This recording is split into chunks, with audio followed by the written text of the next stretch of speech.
All right, for more on both plane crashes, let's bring in former pilot and aviation attorney Arthur Rosenberg. Arthur, thank you for taking time.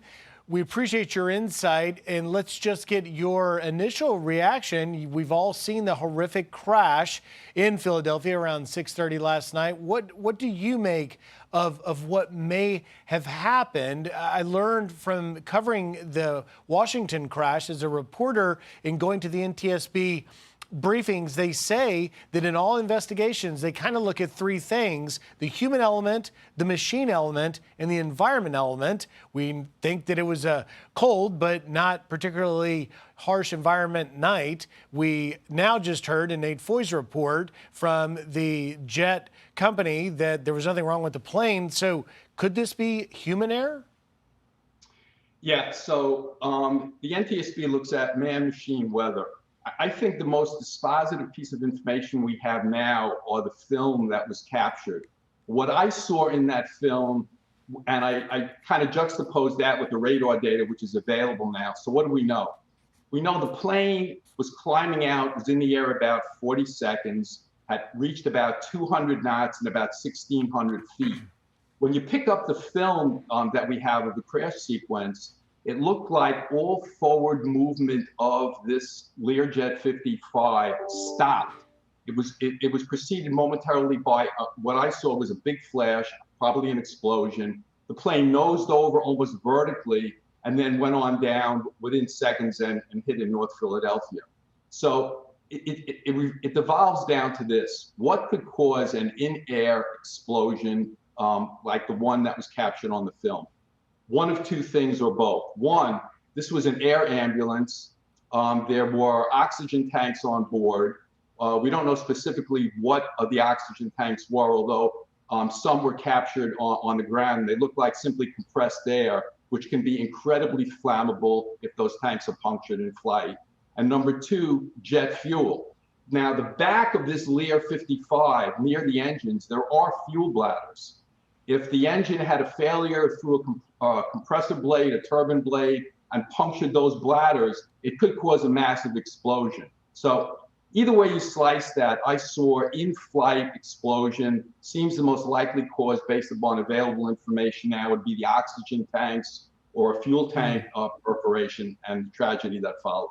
You know, Arthur, you're touching on something that Chris Bauer, aviation expert in our last hour, touched on, and that is this rapid descent that we saw. Here's a little bit of what he said. I want to see if you agree. It looked to me like it was initially accelerating normally, but then it stopped. It seemed to have leveled off, and then it started a descent. Ultimately wound up descending at over 11,000 feet a minute. Do you agree with that? And would an explosion account for a rapid descent like that? Yeah, so what he said objectively, I completely agree with. What I'm kind of like drilling down with is what could cause that based upon available information. And for me, there's only two things: massive explosion, either caused by an oxygen explosion, probably a tank on board, oxygen tank, or perforation of a fuel bladder in or near the engines. Once that happens, the engines flame out. There's no forward movement, which accounts for why the forward movement visually in flight, as captured on the film, seems to show the plane basically stopping in midair, followed by the fatal plunge to the ground. So the NTSB is gonna do their full investigation, but I would note for your viewers that this plane is registered to the Mexican authorities. This is not a United States registered airplane.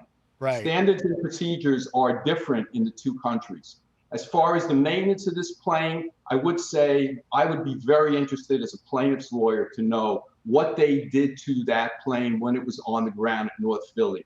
They refueled it. Was the refueling done right? Was there any maintenance done to the engines? Were the engine cowlings opened up? What was done? We know that there was a massive explosion. Now we have to find out why. We do. And Arthur, just in the last 20 seconds or so I've got, just your insight on what you think may be of the cause of the crash here in Washington. Yeah, well, for my money, the bottom line here is you have a Black Hawk helicopter. which meandered into the airspace of the American Airlines plane. It was a half a mile outside the corridor it was supposed to be in, and at least 100 feet above the altitude. They clearly didn't see each other. The air traffic controller's job on this, for my money, was terrible. I think he was preoccupied with getting a flight on and off the main runway, runway 1 at Reagan, which is the busiest runway in the United States of America. They normally have 2 controllers, one handling the military, one handling the civilian. This controller, we don't know who he was or what his prior schedule was, but I think was overlooked. And at an instant of time when his attention was diverted to the civilian aircraft, this tragedy happened. A tragedy indeed, and we'll find out more. The NTSB telling us yesterday that they have begun interviewing the air traffic control witnesses that were there. We'll see where it leads us. Arthur Rosenberg, thank you for your insight as always. Thank you for having me. My pleasure.